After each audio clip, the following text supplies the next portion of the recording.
प्रिय आत्मन, प्रश्नोत्तर सत्संग सुनो भाई साधो के 24वें एपिसोड में आप सभी का हार्दिक स्वागत है। प्रश्नों के माध्यम से सत्संग की यात्रा पर चलते हैं। पहला प्रश्न, इसे उझाना हरियाणा से स्वामी विक्रम ने पूछा है। पूछते हैं, सम्मोहन क्या है? क्या किसी की इच्छा के विरुद्ध उसे सम्मोहित किया जा सकता है? पहली बात तो ये समझे कि हम पहले से ही सम्मोहित हैं और सम्मोहन की क्रिया मुख्य रूप से हमको असम्मोहित करने की है, डिहिप्नोटाइज करने के लिए किया जाता है। नाना प्रकार की भ्रांतियां हम पाले रहते हैं और नाना प्रकार के सम्मोहन से हम ग्रस्त होते चलते हैं। जैसे जन्म के बाद हम जिस परिवार में रहते हैं, हमारे माता पिता, हमारा परिवार हमें नाना प्रकार के संस्कार डालकर जाने अनजाने हमें सम्मोहित करता रहता है। अब बहुत तरह के सम्मोहन है, सामाजिक सम्मोहन भी जुड़ जाता है। अब उदाहरण के लिए मैं आपको बताऊं, जैसे आप उत्तर भारत में अगर पैदा हुए हैं, हिंदू परिवार में पैदा हुए हैं, तो आप कल्पना नहीं कर सकते कि ममेरी बहन से या मौसेरी बहन से हम शादी करें। लेकिन अगर आप दक्षिण भारत में हैं, तो अगर आप ममेरी बहन से शादी करते हैं या करना चाहते हैं तो बड़ी अच्छी बात मानी जाती है। ऐसे ही आप मुस्लिम परिवार में जन्मे हैं, तो आप चचेरी बहन से अगर शादी करते हैं तो नथिंग रॉन्ग, बहुत अच्छी बात मानी जाती है। लेकिन अगर आप हिंदू परिवार में जन्मे हैं तो चचेरी बहन से शादी की आप सोच ही नहीं सकते हैं। ऐसे ही विश्व के अधिकतर भागों में शादी के लिए आप कुंवारी कन्या पसंद करते हैं। लेकिन आप नाइजीरिया में अगर पैदा हुए हैं तो वहाँ पर कुंवारी जो कन्या है उसकी जल्दी शादी नहीं होती है, उसको अनुभव ही नहीं है कुछ। तो 2-3 तलाकशुदा अगर कोई महिला है तो लोग प्रेफर करते हैं कि अनुभवी है, कैसे साथ साथ जीना है, इसकी कला उसको आती है। तो अलग अलग समाज हैं और अलग अलग तरह की कंडीशनिंग, अलग अलग तरह के संस्कार, अलग अलग तरह के सम्मोहन वहाँ पर आपको मिलता है। ऐसे ही धारणाएं हैं, वो भी एक तरह से सम्मोहन है। जैसे उल्लू है, अगर आप पश्चिम में हैं तो वहाँ उल्लू विजडम का प्रतीक है, विवेक का प्रतीक है। लेकिन अगर आप भारत में हैं तो उल्लू मूर्खता का प्रतीक है। किसी को मूर्ख कहना हो तो कहते हैं उल्लू कहीं का। ऐसे ही अगर आप मध्य एशिया में पैदा हुए हों, अगर आप मुस्लिम परिवार में हैं तो ये उल्लू अपशकुन का प्रतीक है। कहते हैं भी लोग हैं कि एक बाग को सूखा करने को बस एक ही उल्लू काफ़ी है। तो ये अपशकुन का प्रतीक है, निर्जनता का प्रतीक है, मृत्यु का प्रतीक है। लेकिन अगर आप हिंदू हैं तो उल्लू धन का प्रतीक है और जहाँ उल्लू रहता है लोग कहते हैं कि बहुत ही वहाँ धन की संभावना पैदा हो जाती है। तो इस तरह से नाना प्रकार की जो धारणाएं हमारे भीतर आती रहती हैं, वो डाली जाती हैं कहीं न कहीं से। तो वास्तव में सम्मोहन एक तरह से डिहिप्नोटाइज करने के लिए किया जाता है। तो अब आओ जानते हैं कि वास्तव में सम्मोहन क्या है, हिप्नोसिस क्या है। और इसको जानने के लिए ज़रूरी है कि जो चेतना के 7 तल हैं उसको आप जानें, ताकि हम ये समझ सकें कि चेतना के किस तल से सम्मोहन का संबंध है। जैसे चेतना में आप जानते हैं, अधिकतर लोग जो साधना करते हैं कि 7 चक्र हैं। सबसे नीचे मूलाधार चक्र है और सबसे ऊपर सहस्रार चक्र है। तो नीचे का चक्र से शुरू करते हैं। जो मूलाधार चक्र है वहाँ से हमको यूनिवर्सल अनकॉन्शसनेस है, अस्तित्वगत जो बेहोशी, अस्तित्वगत जो मूर्छा है, वह तल है।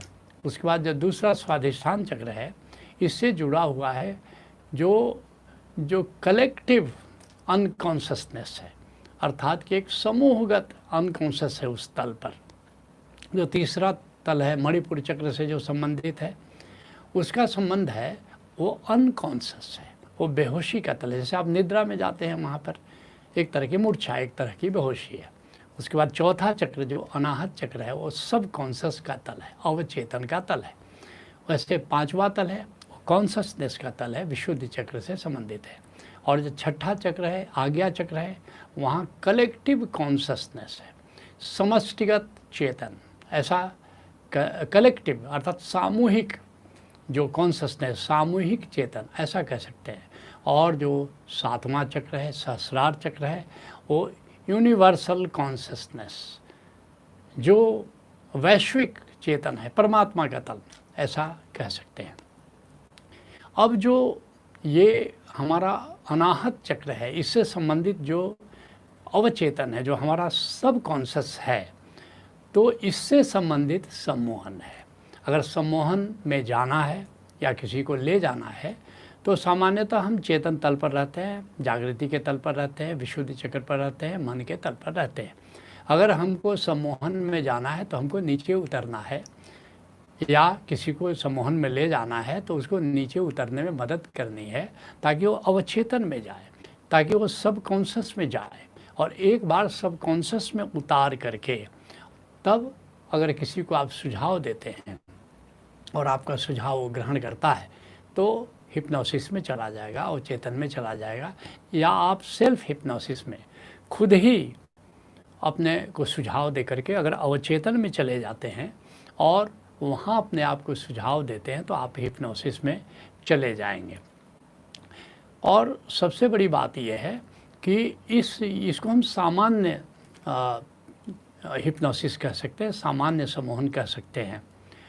और एक और प्रकार का भी सम्मोहन है जिसके बारे में हम आज आपसे चर्चा करना चाहेंगे, उसको कहते हैं समष्टिगत चेतन, जहाँ आज्ञा चक्र से जो कलेक्टिव कॉन्शसनेस है वहाँ से जुड़कर जो सुझाव आप ग्रहण करते हैं या सुझाव जो आप देते हैं, उसका नाम है दिव्य सम्मोहन, डिवाइन हिप्नोसिस ऐसा भी कह सकते हैं।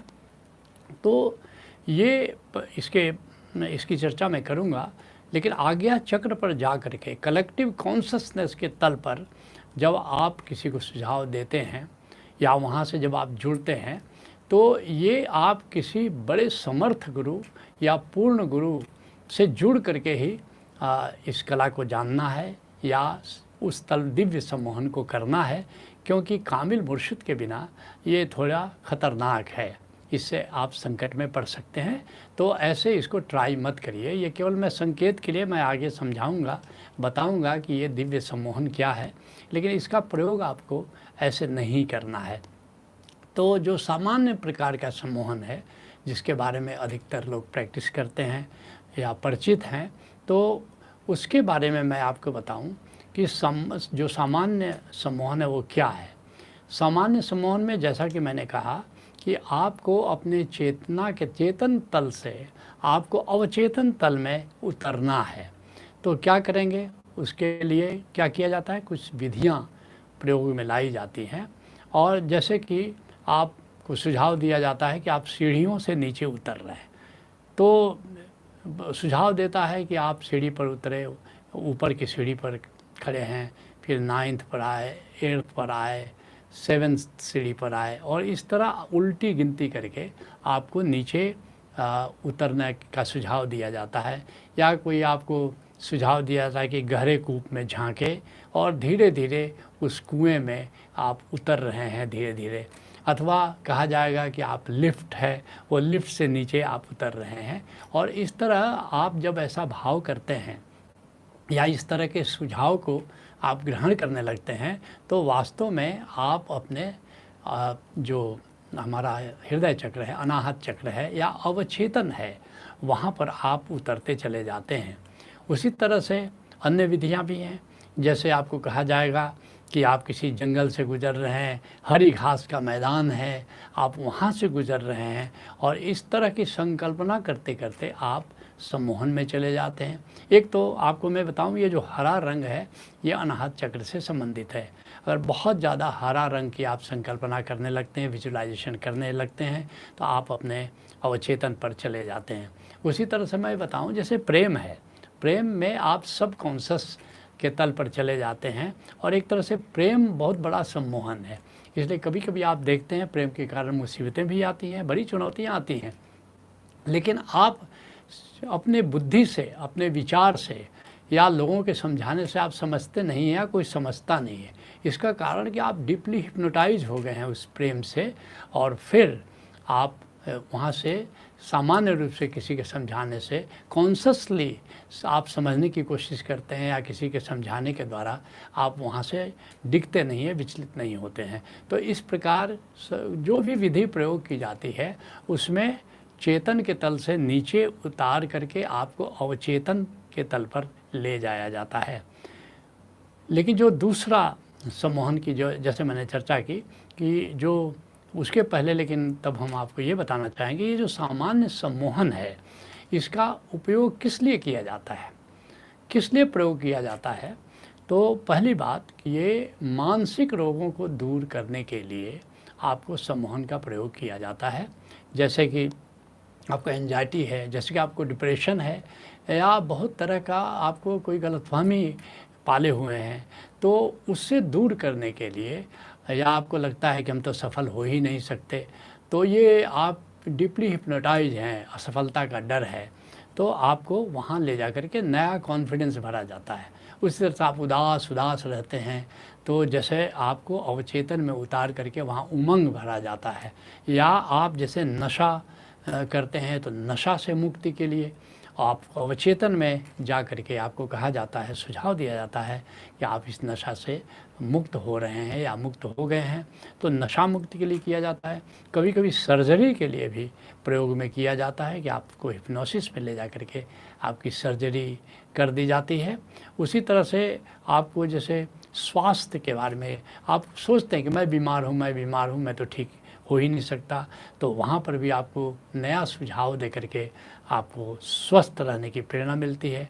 उस तरह से आत्म विकास के लिए, सेल्फ डेवलपमेंट के लिए, अपनी प्रतिभा के विकास के लिए आपको लगता है कि हमें कोई प्रतिभा नहीं है या हम कुछ कर नहीं सकते हैं, तो सम्मोहन के द्वारा आपको आत्म विकास के लिए सुझाव दिया जाता है, और फिर आप नए संकल्प लेकर के आत्म विकास की ओर तैयार हो जाते हैं। आजकल से हिप्नोसिस का बहुत बड़ा प्रयोग अपने पूर्व जन्म को जानने के लिए किया जाता है, क्योंकि अवचेतन में सारी मेमोरीज़ हैं, सारे जन्मों की मेमोरीज़ हैं, और वहाँ जा कर के एक ऐसा सिनेमा घर है जहाँ पर वो पूरी रील आप देख सकते हैं कि किन किन जन्मों से आप गुजरे हैं। और इस तरह से इसको कहते हैं पास्ट लाइफ रिग्रेशन, PLR। तो अपने पूर्व जन्मों को जान सकते हैं, और यही नहीं बल्कि 2 जन्मों के बीच में जो अंतराल है, अर्थात मृत्यु के बाद क्या क्या हुआ और फिर पुनर्जन्म में आने के पहले क्या क्या हुआ, उसको लाइफ बिटवीन लाइफ्स कहते हैं, LBR कहते हैं, LBL कहते हैं। तो इस तरह आप जान सकते हैं। और ओशो धारा में भी पिछले 6-7 साल से हम लोग सम्मोहन की कला बताते हैं, सम्मोहन प्रज्ञा कराते हैं, और महाजीवन प्रज्ञा कराते हैं, जहाँ महाजीवन प्रज्ञा में past life regression, life between lifes इसको दिखाते हैं। तो सम्मोहन बल्कि 80 के दशक में ओशो ने भविष्यवाणी की थी कि अब ये जो पूर्व जन्म को जानने के लिए अब सम्मोहन की विधियां आ जाएंगी, क्योंकि पुराने ज़माने में, भगवान महावीर के ज़माने में, बुद्ध के ज़माने में, ये अपने ये जो जानना था, पूर्व जन्मों को जानना था, ये इसको जाति स्मरण कहते थे। ये बड़ी कठिन प्रक्रिया थी, कई वर्षों में साधना के बाद आप पूर्व जन्मों को जान सकते थे। इसी पर बोलते हुए ओशो ने कहा कि अब सम्मोहन के द्वारा ऐसी विधियां बहुत शीघ्र आ जाएंगी कि आप अपने पूर्व जन्म को जान सकते हैं, और उनकी भविष्यवाणी ठीक निकली। और 90 के दशक में PLR, LBL इसकी खोज हुई, और आज तो हज़ारों लोग हैं जो इसका प्रयोग कर रहे हैं। जैसा मैंने बताया कि ओशो धारा में भी पिछले 6-7 साल से सम्मोहन प्रज्ञा और महाजीवन प्रज्ञा कार्यक्रम के माध्यम से हम इसका प्रयोग कर रहे हैं। तो अब हम जानेंगे कि वास्तव में ये सामान्य जो सम्मोहन है और ध्यान है, इसमें अंतर क्या है। और इसलिए ये बताना ज़रूरी है कि पश्चिम में अधिकतर जो ध्यान कराया जाता है वो सम्मोहन ही कराया जाता है, और सम्मोहन को ही लोग ध्यान समझते हैं, और एक बहुत बड़ा भ्रम फैला हुआ है। लेकिन दोनों में बड़ा अंतर है। क्या अंतर है? जो ध्यान है इसके लिए हमको ऊपर जाना पड़ता है, अपनी चेतन तल से ऊपर आज्ञा चक्र के तल पर जाना पड़ता है, और वहाँ निराकार से जुड़ना पड़ता है। तो इस तरह से हम चेतन तल से या विशुद्ध चक्र से ऊपर आज्ञा चक्र में जा कर के ध्यान में जाते हैं। जबकि सम्मोहन के लिए हमको अपने चेतन तल विशुद्ध चक्र से नीचे उतरना होता है, चौथे चक्र पर जाना पड़ता है और एक तरह से नीचे के कुएं में जाना पड़ता है। जबकि अगर ध्यान करना है तो आप कह सकते हैं उल्टे कुएं में जाना पड़ता है, जिसके लिए आप कहते हैं उल्टा कुआं गगन में जिसमें जले चिराग। तो ये बहुत बड़ा मौलिक अंतर है। एक ध्यान की स्थिति में हमको अपने वर्तमान तल से ऊपर की ओर जाना पड़ता है, निराकार से जुड़ना पड़ता है, निराकार के प्रति जागना पड़ता है। जबकि सम्मोहन की स्थिति में हमको अपने तल से, सामान्य तल से नीचे जाना पड़ता है, गहराई में जाना पड़ता है, अवचेतन में उतरना पड़ता है। ये बहुत बड़ा अंतर है। अब हम जानना चाहेंगे कि दिव्य सम्मोहन क्या है और इसका उपयोग कैसे किया जाता है। तो दिव्य सम्मोहन में भी हमें आज्ञा चक्र पर जाना पड़ता है और आज्ञा चक्र पर जा करके वहाँ पर जैसे ध्यान में जा सकते हैं। कैसे जा सकते हैं आज्ञा चक्र पर? हम ध्यान में, जैसा मैंने बताया, ध्यान में ऊपर जाना पड़ता है, ध्यान में जाना पड़ता है। वैसे ही मंत्र, कोई मंत्र हम किसी जो कॉम्पिटेंट मास्टर है उससे हम मंत्र ग्रहण कर सकते हैं और उस मंत्र की साधना से हम आज्ञा चक्र पर जा सकते हैं, आज्ञा चक्र से जुड़ सकते हैं और उस मंत्र के द्वारा किसी शक्ति से जुड़ सकते हैं जो मंत्र दृष्टा है या मंत्र जिस विषय में है। जैसे हनुमान जी का मंत्र है या शिव जी का मंत्र है या गणेश जी का मंत्र है, तो या सूफी मंत्र है, तो इस तरह से उस मंत्र के माध्यम से उन शक्तियों से हम जुड़ सकते हैं। उसी तरह से रेकी से आप सब परिचित हैं, ओशोधारा में रेकी प्रज्ञा कार्यक्रम है। रेकी में भी हम आज्ञा चक्र पर जाकर कलेक्टिव कॉन्शसनेस पर जा कर के हम गोविंद की ऊर्जा को, परमात्मा की ऊर्जा को ग्रहण करते हैं और उस परमात्मा की ऊर्जा का उपयोग करते हैं। तो रेकी से भी दिव्य सम्मोहन होता है और जो दैवी शक्तियाँ हैं, जैसे मैं बताया शिव जी की शक्ति है या हनुमान जी की शक्ति है, तो किसी भी दैवी शक्ति से हम जुड़ करके और तब जा कर के हम कलेक्टिव कॉन्शस के तल से जुड़ करके तब किसी को सुझाव देते हैं, तो इसका नाम है दिव्य सम्मोहन है। जैसे ओशोधारा में दिव्य सम्मोहन के कई कार्यक्रम हैं। एक तो रेकी प्रज्ञा मैंने आपको बताया, उसी तरह से यहाँ शिव दरबार होता है, तो वहाँ भगवान शिव से जुड़ते हैं। विष्णु दरबार में भगवान विष्णु से जुड़ते हैं। सूफी दरबार में जो सूफी मिस्टिक्स हैं उनसे जुड़ते हैं और वहाँ से जा कर के सुझाव देते हैं, अपने लिए सुझाव देते हैं, कलेक्टिव एक समाज के लिए, एक देश के लिए सुझाव देते हैं। तो वहाँ पर जा कर के जब हम कोई सुझाव देते हैं, अर्थात ये ऐसा कह लीजिए कि जो सामान्य सम्मोहन है वो एक तरह से लैंडलाइन की तरह है, सीधे आप व्यक्ति से जुड़ते हैं। लेकिन जो दिव्य सम्मोहन है वो मोबाइल की तरह है। जैसे आप जानते हैं मोबाइल कैसे काम करता है, यहाँ की तरंगें किसी सैटेलाइट पर जाती हैं, वो वहाँ से रिफ्लेक्ट होकर वापस होकर के जो रिसीवर है उसके पास जाती हैं। ये है दिव्य सम्मोहन, अर्थात जैसे आप भगवान शिव से जुड़ करके करते हैं। तो ये कलेक्टिव कॉन्शसनेस पर वो जाती है, वो सुझाव जाता है, वो विचार जाता है और वहाँ पर भगवान शिव की ऊर्जा के माध्यम से रिफ्लेक्ट हो करके जहाँ ये सुझाव जाना है वहाँ पर उस सुझाव का असर होता है। तो इस तरह से दोनों में अंतर है। एक, जैसे मैंने कहा, एक सामान्य लैंडलाइन की तरह सामान्य सम्मोहन काम करता है और एक सैटेलाइट पर जैसे मोबाइल की तरह ये दिव्य सम्मोहन काम करता है। लेकिन जैसा मैंने कहा, दिव्य सम्मोहन का प्रयोग किसी बहुत ही जानकार जो व्यक्ति है, जो समर्थ गुरु है, अन्यथा खतरे में भी पड़ा जा सकता है। तो आपने पूछा है कि क्या दूसरे को सम्मोहित करना उसकी मर्जी के बिना, उसकी राजी हुए बिना, क्या ये संभव है? तो मैं कहूँगा कि सामान्य सम्मोहन में उस व्यक्ति की सहमति अनिवार्य है। अगर वो राजी नहीं है तो आप उसको सम्मोहित नहीं कर सकते, उसको कोऑपरेट करना होता है, उसको सहयोग करना होता है। बिना उसकी सहमति के आप कुछ नहीं कर सकते हैं। लेकिन जो दिव्य सम्मोहन है, दिव्य सम्मोहन में दूसरे की सहमति अनिवार्य नहीं है। आप, जैसे मैं आपको एक उदाहरण दूँ, ओशो ने कहा है कि जो भारत की आज़ादी के लिए बड़ा संग्राम हुआ, गांधी जी के नेतृत्व में हुआ, लेकिन जो असली काम किया था वो महर्षि अरविंद ने किया था। और महर्षि अरविंद पांडिचेरी में बैठ करके और दिव्य सम्मोहन करते थे उन विराट शक्तियों से जुड़ करके कि भारत की आज़ादी 15 अगस्त को मिले। 15 अगस्त क्यों उन्होंने चुना? क्योंकि 15 अगस्त उनका जन्मदिन था और उन्होंने दिव्य सम्मोहन किया कि 15 अगस्त को ही भारत आज़ाद हो।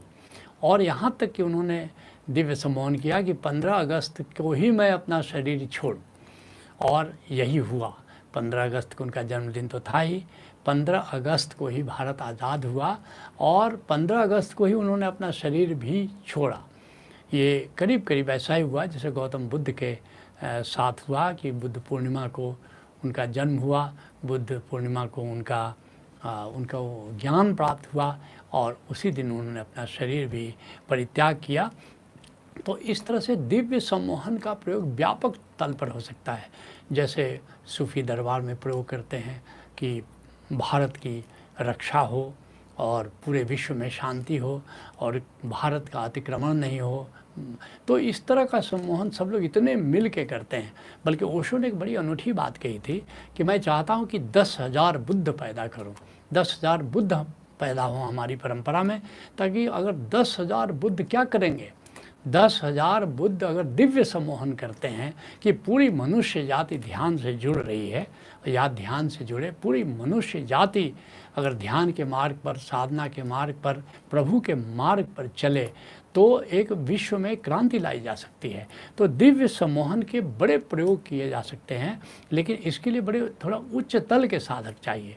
इस सामान्य साधकों के या सामान्य तल के व्यक्तियों के लिए संभव नहीं है। लेकिन एक व्यक्ति से महर्षि अरविंद अकेले ही उन्होंने दिव्य सम्मोहन किया और पूरी राष्ट्र की चेतना को उन्होंने प्रभावित किया। अगर आप सोचिए तो 10,000 महर्षि अरविंद की चेतना के लोग हैं और वो अगर दिव्य सम्मोहन करें विश्व कल्याण के लिए तो क्या कुछ नहीं हो सकता है। तो दिव्य सम्मोहन की बड़ी संभावनाएं हैं और निश्चित हम ओशो धारा में आगे चल कर के इसको और भी प्रयोग करेंगे। लेकिन फ़िलहाल मैं इतना ही कहूँगा कि दिव्य सम्मोहन सामान्य रूप से नहीं किया जाना चाहिए और ये किसी समर्थ गुरु या पूरा गुरु की देख रेख में ही इसको किया जाना चाहिए। तो प्रथम प्रश्न पर चर्चा को हम यहीं विराम देते हैं।